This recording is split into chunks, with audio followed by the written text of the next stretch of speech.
என்னென்னா அதிமுகவிற்குள் இன்று பிரச்சனை ஏற்பட்டுக்கிட்டே இருக்குது. நாங்கள் சொன்னது நீங்கள் சொன்ன நாங்கள் கேட்டோம்ல, முடிஞ்சால் தாவேக்கா கொண்டு வாங்க, முடியலல்ல திமுக கூட்டணி உடைக்க முடியலல்ல, நாங்கள் சொல்கிறது கேளுங்க. ஓ, எடப்பாடி இப்போ டிமாண்ட் பண்ணுறாங்க. எடப்பாடியே டிமாண்ட் பண்ணுறாங்க. அது எதை நோக்கி போகுது? அது என்டிஏ கூட்டணி நோக்கி போகுது. பிஜேபியோட நம்ம கூட்டணி வச்சுக்கலாம், என்ன கெட்டு போகுது?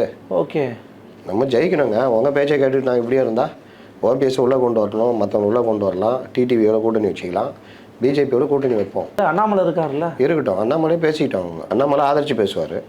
அண்ணாமலைக்குன்னு ஒரு இது ஓட் பேங்க் இருக்குல்ல, பிஜேபியோட அண்ணாமலைக்கு ஜாஸ்தி இருக்குது. அப்போ அந்த இதெல்லாம் சேரும் பொழுது நீங்கள் பெரிய பிரச்சார பீரங்கியாக அண்ணாமலை எல்லாம் மாறும் பொழுது இங்கே திமுக கூட்டணி என்ன தான் அதே கூட்டணி இருந்தாலும் இந்த அரித்மெட்டிக்கில் அவங்க அடித்து தூக்கிடுவாங்க. ஸோ இப்போ என்டிஏ வந்துச்சுன்னா திமுக கூட்டணி அடிக்கலாம்னு நீங்கள் சொல்கிறீங்களா? அடிக்கிறதுக்கான வாய்ப்புகள் அதிகம் இருக்குது. ஓகே, ஒரு அரசுக்கு எதிரான கோபம் இருக்குல்ல, அது சாதாரண விஷயம் இல்லை. அலைன்ஸ்லாம் பார்க்காது, நீங்கள் அலைன்ஸ் பார்க்காது. அது அந்த மாதிரி தோத்த வரலாறுகளும் உண்டு.